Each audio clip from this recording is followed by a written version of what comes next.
Gender roles have been changing, and if we don't find a way to adapt that we're comfortable with, it's going to continue to make it harder for singles today to get married. Coming up now on Solving Jewish Singleness with a therapist that gets it, Liz Wallenstein.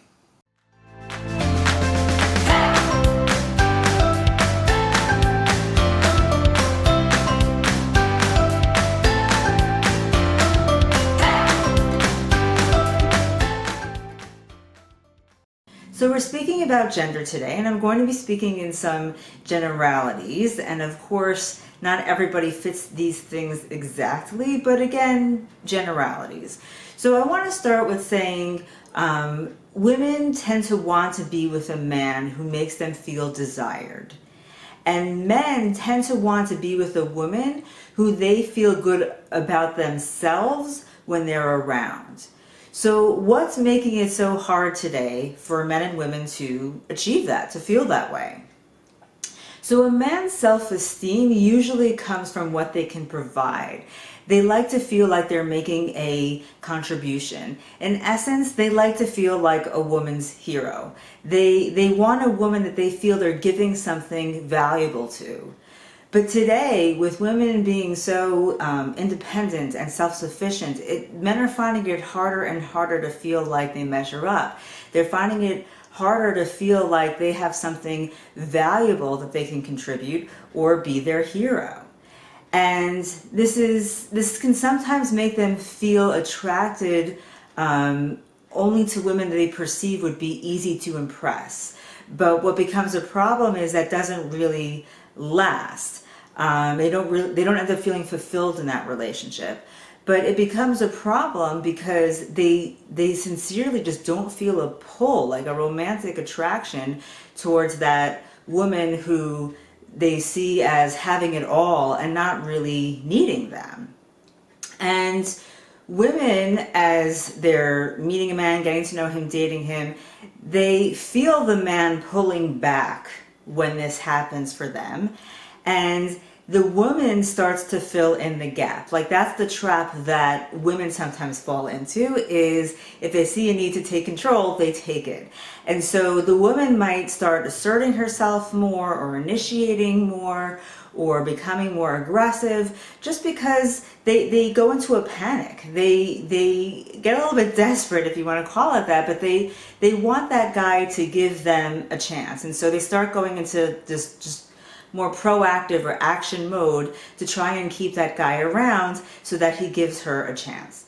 Now, these things together upset that traditional courtship dynamic of man as giver and woman as being courted. And both sexes tend to feel better when they're in those traditional roles.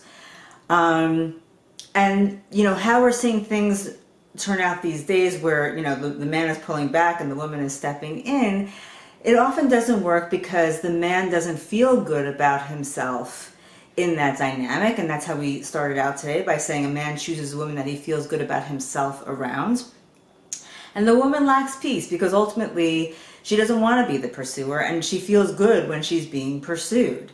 And that's a big part of why it's hard for people to come together today and become couples.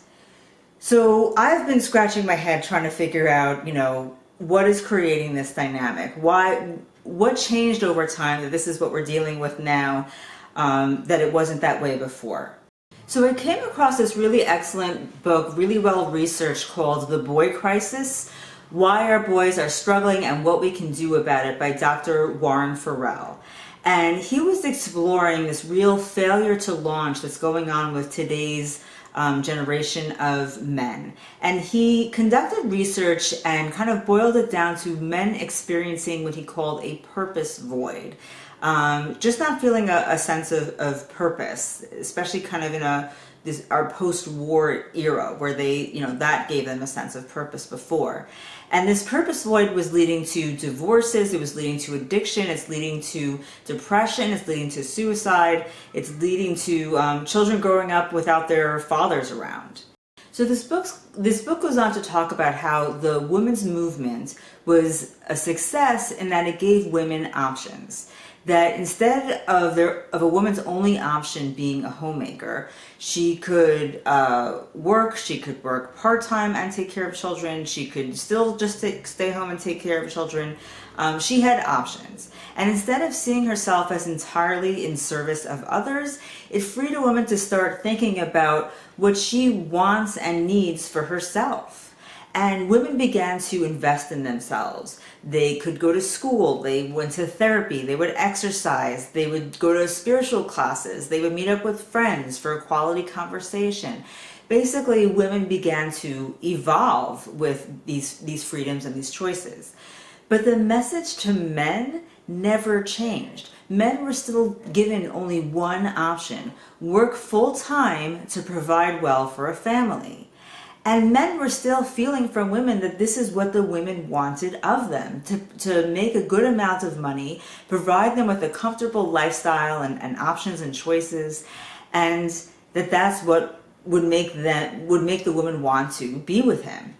And if a man took a job based on passion but paid less, or a career that enabled him to be home more, or to pursue some other of his interests and become well-rounded in the way that I was describing before that was happening for women, then women wouldn't want to be with him. And in fact, research showed that that was true, that the ability to make money did win a man a woman's affection and desire to be with him, but it also showed that that didn't maintain love, that a woman didn't want to continue to stay married to her husband for that reason. In fact, there were a lot of complaints from women about wanting their husbands to be more evolved just like they were, and to be able to have a better connection with them rather than just be so focused on work and so kind of singular-minded that they couldn't match up with them. So the book goes on to explain that men would get too busy with their jobs to evolve, and there would be this gap between women having this rich internal life and men having basically no internal life, meaning, no awareness of feelings, no time to think, no time to work on themselves and improve themselves. And making things worse in the workplace, the repression of feelings, not the expression of feelings, is what led to success, further contributing to the gap between men and women's experiences.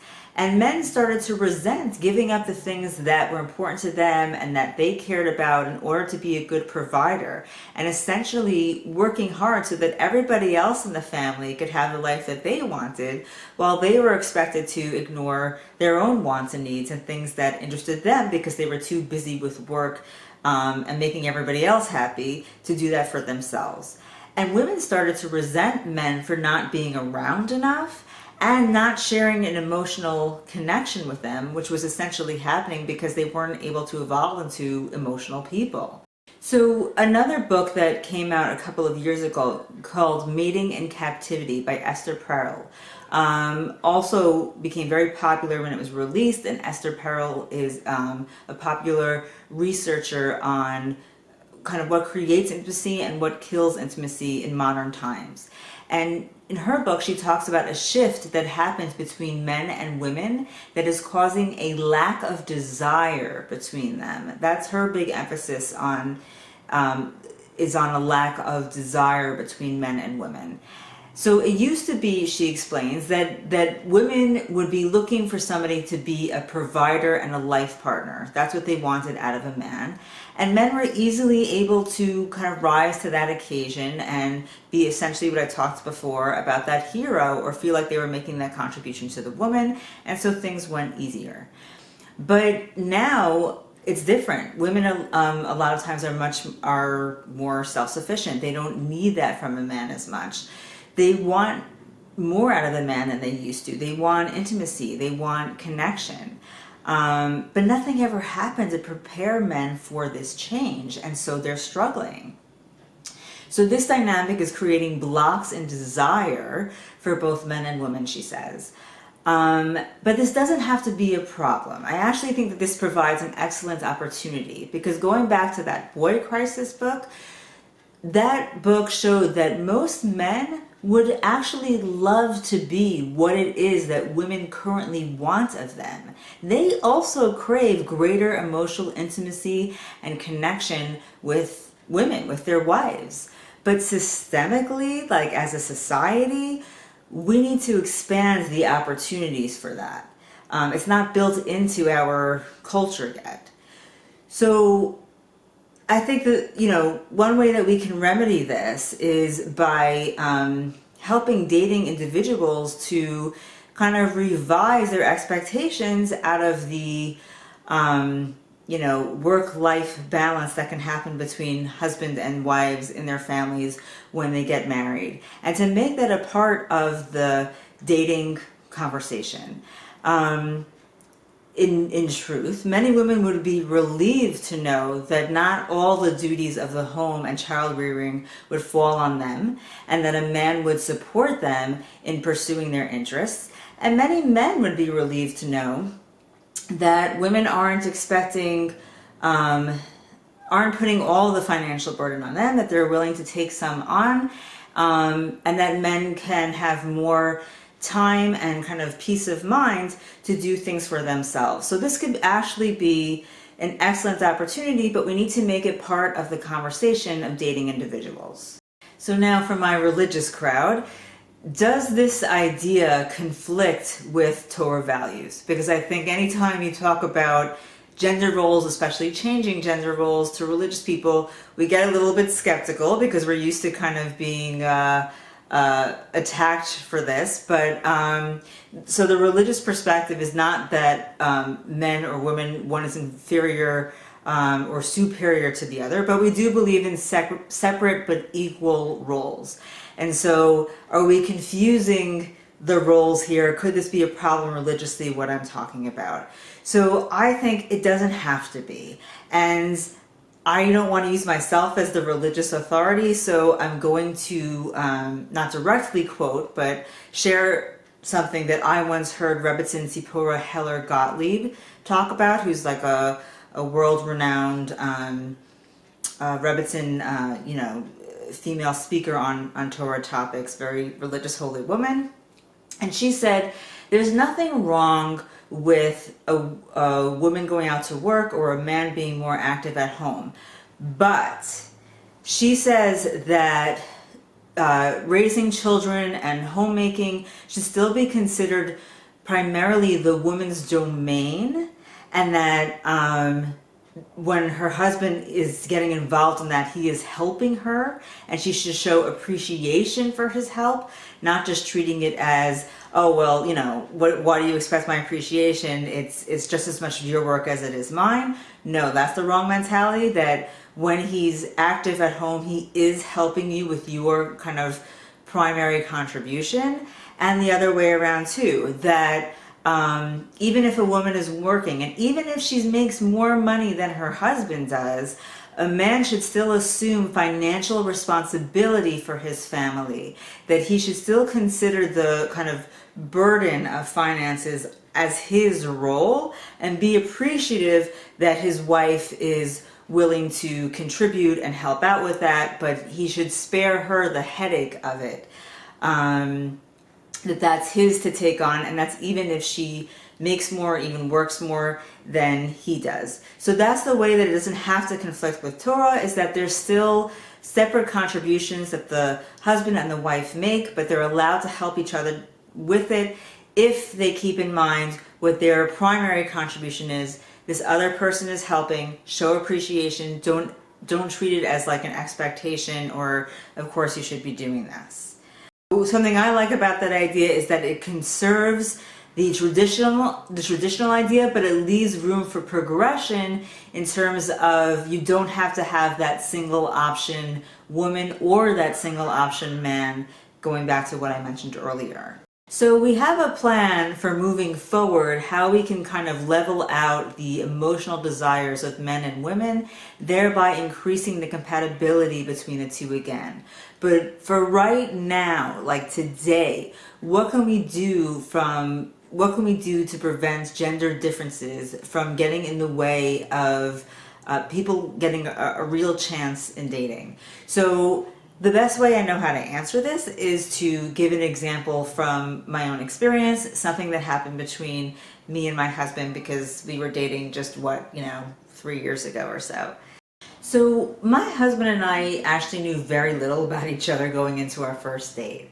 And sitting there on the first date, it came out that I had a career that was considered a professional, and I had my own practice, and I had a graduate degree, and it came from an Ivy League university. And his highest degree was an associate's degree, and he was working a blue-collar job. I also had what we call, better yichus. It's a Yiddish word meaning like a reputable background, like your family history was more positive, more impressive than let's say his was. Now, these things didn't really matter to me. I didn't care. It didn't bother me. But something that I was super impressed with was that he didn't seem intimidated by it. He didn't show, as those things were coming out, that bothered him at all, that I kind of had those things over him, so to speak. It actually made me more attracted to him that he didn't seem fazed by it. But what I found out, much later on, was that he was actually very intimidated by it, and he wasn't so excited going into our second date, but he had kind of been given advice, always give things a second date unless you really, really are turned off. And so that's why he was going on the second date. And it actually took a few dates for him to feel like a lot of interest in me, even though I was excited about him since the first date. So what happened?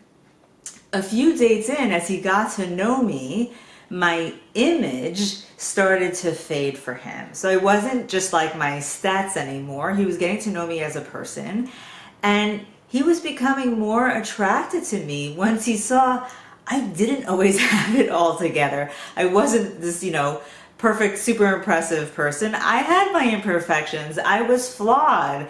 And seeing that helped him to see where I needed him and where he could make a contribution to me and to my life. And once he was able to see that, he got more excited about me. He felt more attracted to me. Like we said before, men feel attraction to a woman that they feel they can make a contribution to. So that's what changed over time for him.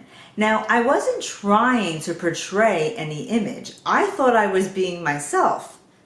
But looking back on my dating years as a whole, I can see how, as I was meeting and dating guys, I was leading with my hopes, my accomplishments, my interests, thinking that's who I was.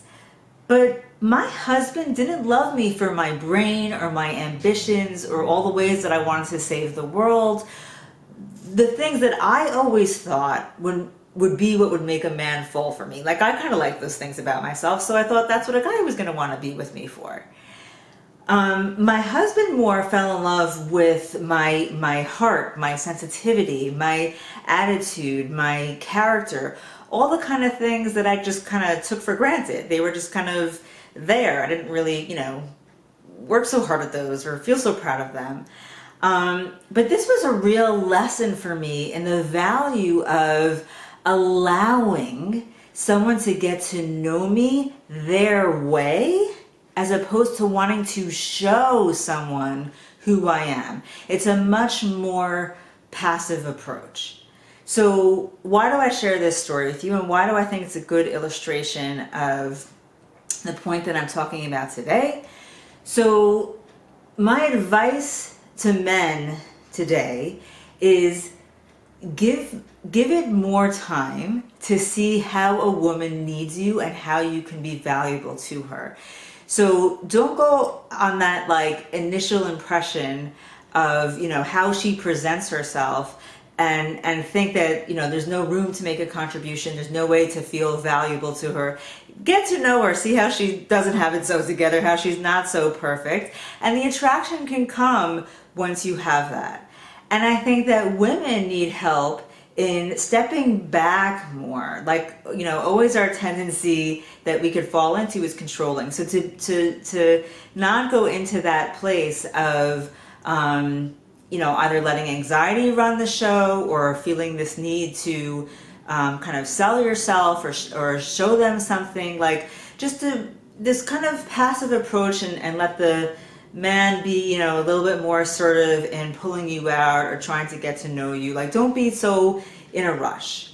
I think that, just to give you some practical ways of accomplishing that. So the first step is to have an awareness of this dynamic, so you can catch yourself in it if you feel it happening, that you're asserting yourself, you're taking control, you're the one pushing things along, and you want to stop it once you become aware of that. And you want to get to just a more relaxed state, just kind of a blasé state which allows them to pursue you, the woman, and pull the woman out more. So you can use mindfulness techniques for it. Again, becoming aware, and then once you're aware, tuning into the feeling of the ground beneath your feet. Or let's say you're in a restaurant or somewhere, like just all of a sudden paying attention to the stillness of the water in your cup, or how the water takes the form of the cup. Feeling your seat beneath you, supporting you, that, you're not falling, it's holding you. These are all just examples of mindfulness techniques, but the reason why I bring them up is because they are good for getting you out of your head and into your body, or another way of saying that is out of your head and into the present moment. And when you're in the present moment, you could just, relax yourself more, be a little bit more calm, and give them the opportunity to kind of pull you out in that way. Stop seeing yourself as the responsible one, as the one who kind of has to make things happen and be on high alert to make sure that this guy gives you the best possible opportunity. And instead, try to just enjoy the process of being courted, of somebody trying to get to know you the way that they want to, or the way that works for them on their terms. So I hope that this was helpful. I hope I didn't offend anybody too much. I'm sure there's got to be somebody, because when you talk about gender roles being different, you're always going to, but I hope there's some openness to this, and good luck. If you thought this recording was helpful, please share it on social media so that it gets to more people that it can help. You can also subscribe to my YouTube channel and like this video. If you're interested in therapy sessions with me online, please contact me through my website or my email or social media. Feel free to send me questions and suggestions of what you'd like to hear me talk about through social media or my website, lizwallensteintherapy.com. Best of luck to you on your journey. I hope to hear good news soon.